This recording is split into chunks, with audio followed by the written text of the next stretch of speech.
Hello friends and welcome back to my channel.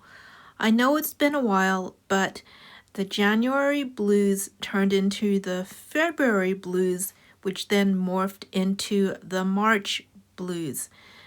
But I'm so glad to be here with you again, and I have lots to cover with you, including a Kate Spade unboxing, my first time back in a movie theater in absolutely years, so let's get started.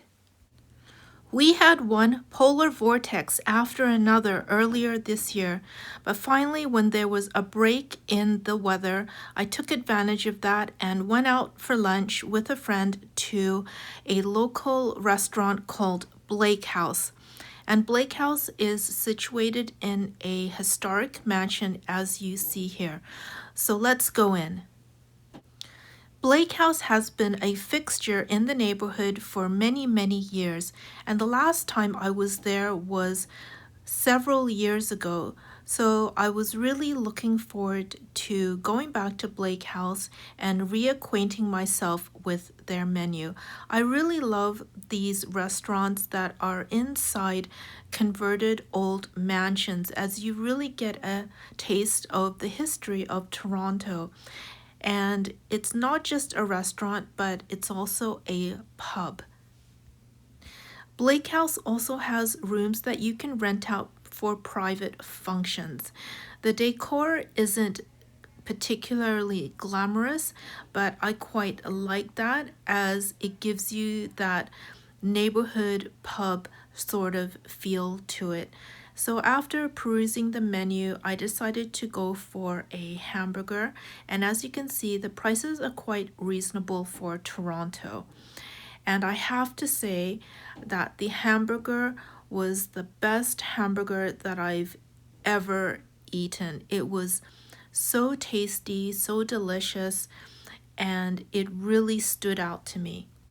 Next, I have a Kate Spade unboxing for you. I had ordered this quilted Kate Spade jacket quite some time ago, and it was quite an adventure getting it to me. The sales rep at Kate Spade told me that they could only ship things to me if they happened to have the item in a warehouse in Canada. And if it wasn't in the warehouse, then they couldn't do it. So beware that whether or not you can order something from Kate Spade, in this case the factory outlet, it really depends on whether or not they have it in stock in a warehouse in Canada.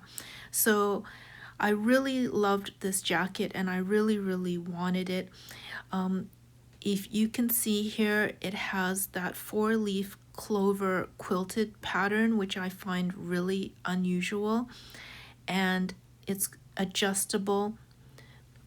For example, the hood comes off, so you can wear it without the hood, and it also has a drawstring inside at the waist so that you can adjust the jacket to be more fitted. And the pockets are also have entry points at the top and at the sides. And the bag was actually a gift from a family member, and it matches the jacket perfectly, and it has inner pockets both front and back. So I'm really looking forward to wearing these two pieces. It's still quite chilly here in Toronto, so I know that I'll get a lot of use out of these two pieces. Now let's go for a walk through Simon's, a Canadian department store. And the reason why I wanted to take a look at Simon's is because I'm on the lookout for work-appropriate wear that's suitable for spring and the summer months. I've noticed that a lot of fashion trends that were really popular in the 80s, 90s, and even the 2000s have made a reappearance. For example, I've seen jelly shoes in stores, and if you don't remember what jelly shoes are, then they were made of this squishy, pliable plastic. Unfortunately, they offered zero support, and you could feel every single pebble underfoot. They were just so uncomfortable. And another shoe that's made a reappearance are these Clark's Wallabies. I remember my social science teacher in high school wearing these every single day, and even back then I thought that they were just so ugly, and yet here they are. And another shoe that's made an appearance is Sperry topsiders, also known as deck shoes or boat shoes. And back then, only the cool kids wore them, but they were just too expensive for me. Now let's go into Eataly, which is right next door to Simon's. And I wanted to go into Eataly to see what sort of things they had on offer for Easter. And I figured, Eataly being Eataly, they would have all sorts of delicious chocolate available. And I wasn't wrong. I was really interested in that giant Easter egg stuffed with pistachio, which looked absolutely delicious.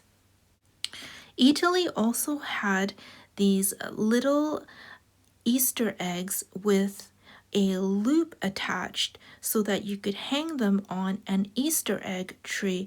Let me know if you've ever heard of Easter egg trees. I believe they are quite popular in some European countries. I think that's such a cute idea. Now let's go into Chapters Indigo and see what they have for Easter. I noticed a lot of sweet, cute things aimed at children, such as Easter baskets and toys, but they also had a good selection of spring-themed items for adults, such as mugs and tea sets. I also noticed a Project Hail Mary display.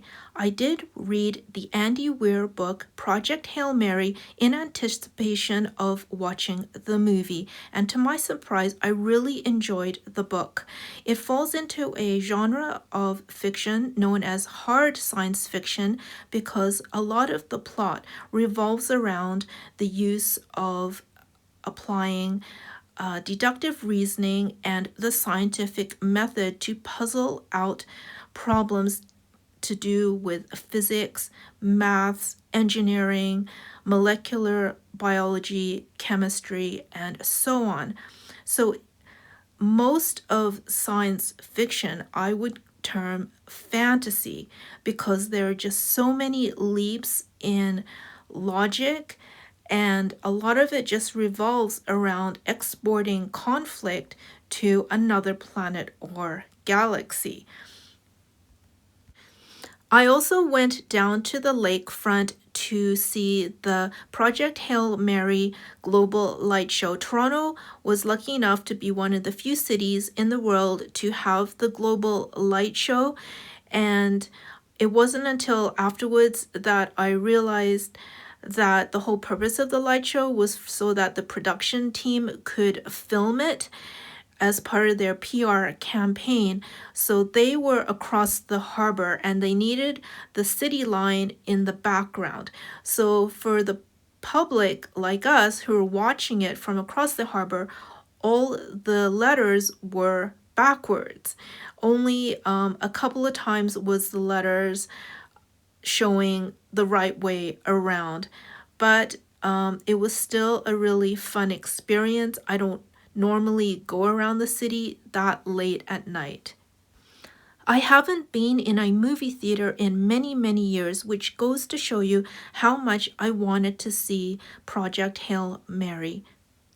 The movie is rated PG-13, which makes it a true family movie. The cinematography and the musical score really highlights the immensity of interstellar travel and making first contact.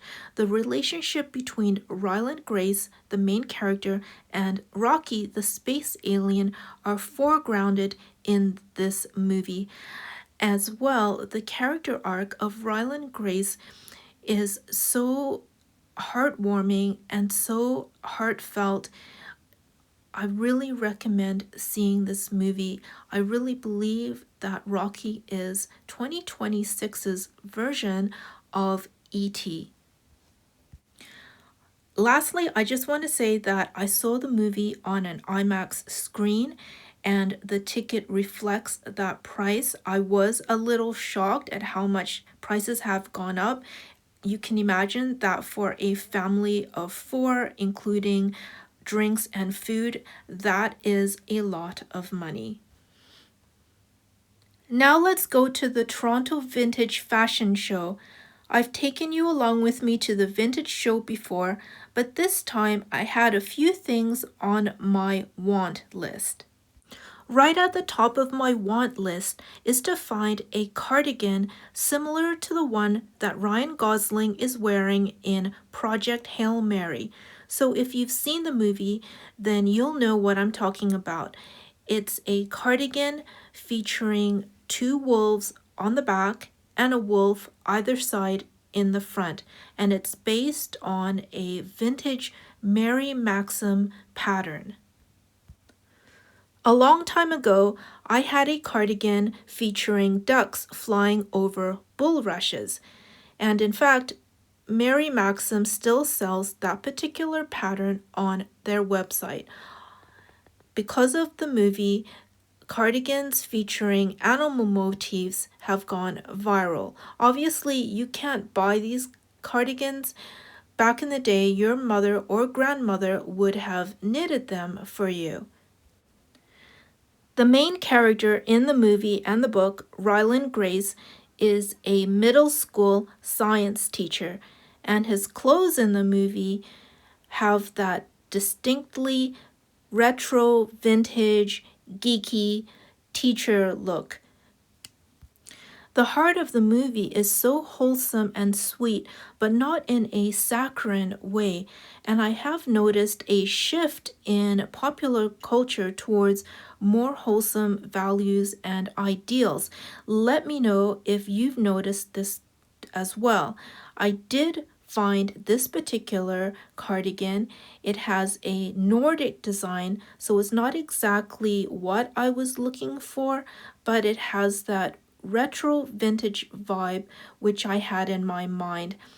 The workmanship is absolutely excellent. It's all hand knitted, made out of wool, and it's so chunky and warm. I know that it's going to be a staple in my wardrobe for many, many years to come. When you go to a vintage show, you have to keep an open mind because it's unlikely that you're going to find exactly what you're looking for. It's not like going to a modern day department store. However, I will still keep an eye out for vintage cardigans with an animal motif. In the meantime, I'm really happy with this cardigan. Here's a last look at Toronto Harbor. I've had some health issues that have flared up recently, which have impacted my energy and mobility. So obviously this has also impacted my ability to gather content in order to make videos. So going forward, I'm going to have to make videos only when and if I'm able to and step back from a lot of things. Happy Easter, everyone. Thanks so much for watching. Please like, share, comment, and subscribe. It really helps my channel.